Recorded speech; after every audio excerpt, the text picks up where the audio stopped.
So the Chinese Laundry refuses to return my Free Tibet t-shirt. I threw that joke out at the beginning to gauge the intelligence of the audience. That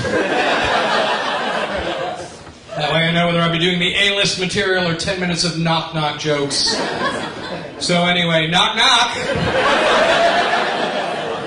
Let me talk about my dog, because I'm crazy about... I just adopted my foster dog. This is my foster dog right here. For those of you who speak Latin, canis satanis, he is a pit bull. I'm going to tell you, everything I'm going to tell you about this dog is true. I'm going to jettison the set and I'm just going to talk about the dog. I got this dog on a bet.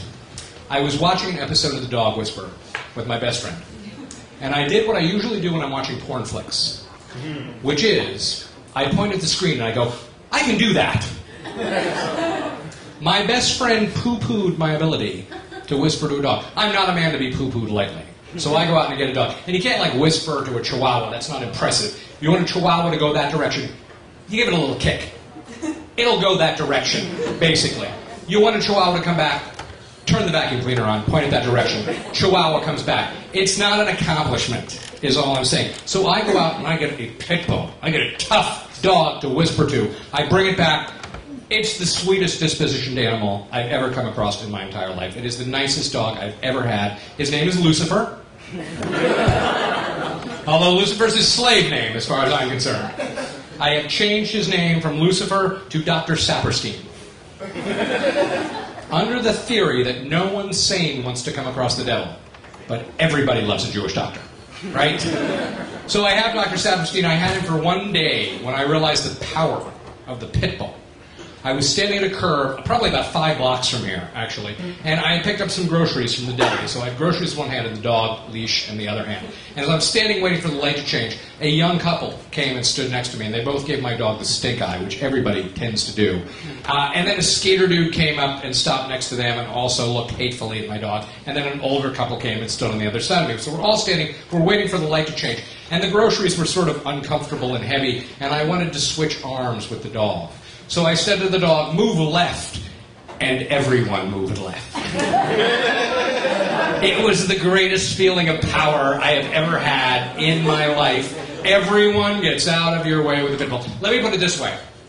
Lesbians now get out of my way on the street. Enough said. The only person who has never gotten out of my way when I had the dog with me was a lesbian with a bigger pit bull. All right? That was it. I had this dog, and I got to say, these dogs are the very best dogs to keep in the city. If you're going to have a dog in the city, get a pit bull. Because first of all, no one will make you clean up after your pit bull. Period. In fact, if you can get your pit bull to growl on command, you can get other people to clean up after your pit bull. It's a positive boon. Homeless people will give you money. Good. If you have to get somewhere and it's busy, you're going to go through Times Square or something, bring a pit bull, wear a Michael Vick t-shirt. The crowds part like the Red Sea for Moses. They get right out of your way. And I cannot wait until the next Jehovah's Witness. God help me. I cannot wait till they come to my door. My name is Yonah Grossman, but somehow I'm like on their flight plan or something. Because I would say every 3 months, this is what I get at my front door. Hi, Mr. Grossman. Do you have a personal relationship with our one Lord and Savior, Jesus Christ? No, I don't. But I do have Lucifer in the other room. Here, boy! Dog food's expensive. So, I had this badass dog for exactly 3 weeks, and he broke his leg, $4,200. I hope that groan was from my wallet, not the dog. He's better. I'm still flat busted. $4,200, and I went from badass to punk ass in one day. Because the day before he broke his leg, I had, like, the mean dog. Everybody was straight up. And the day he came out of the hospital, he had a cone, and a booty, and a shaved haunch, and a morphine patch right in the back. It basically looked like the RCA Victor dog had fallen into the phonograph and gotten badly injured. And the worst part of all was he wouldn't share the morphine patch. $4,200, share the fucking patch, all right? But no, he refused to. And basically, I had to change his name again from Dr. Saperstein, and this is all absolutely true. Because during the whole leg conflama, they call you, the vets call you regularly to make sure you're going to make the appointments for him. And these are the phone calls I get. I kid you not. This is what they would do. They'd call me up and say, "Hi there, is Dr. Saperstein at home?" Yes. Yes, he is. "Can we speak to him?" "Unless you know something I don't know." "No, you're not going to be able to speak to him." "Well, he's bringing his dog Yonah in tomorrow for a checkup." Okay, let me start out with the fact that I am not Dr. Saperstein. My name is Grossman. "Oh, we're so sorry. We're so very sorry. Dr. Grossman, you're bringing your dog Yonah in tomorrow for a checkup." No. I am not Dr. Grossman, and my name is Yonah. "Oh, we are so sorry for the mix-up. Dr. Yonah, what is your dog's name?" "Dr. Saperstein." "And is he there?" "Yes." "Can we speak to him?" "No. Third base." Thank you, Abbott and Costello fans in the audience. So basically, the dog's changed my life in a lot of ways. First of all, I started to let him lick my face. It's sort of hard not to when it's a pit bull. But basically, I never liked dogs to lick my face, but everybody just lets dogs lick their faces, and they let my dog. People will meet him in the street, and they'll go, "Oh, he's so cute." He'll be licking their face. They'll be like, "Is he a rescue?" I'm like, "Yes." They'll like, "Is he okay?" I'm like, "Yeah, he's fine. He's been licking his balls for the last half hour." Your face could use a towelette, but he's totally fine. And the other thing is I never wanted a baby. My goal in life was to not have a baby. Let me put it this way. I chose to be gay, so I didn't have to have a baby. All right? It's a choice for me. I was like, baby, suck a cock, I'll even suck a cock. No baby. No baby. But I have this dog now, and not only do I clean up poop every day, but basically, I talk baby talk to him. All right? I talk baby talk to him. My floor is littered with squeaky toys, and I have a baby. And the fucked up thing is that my baby can pretty much eat your baby.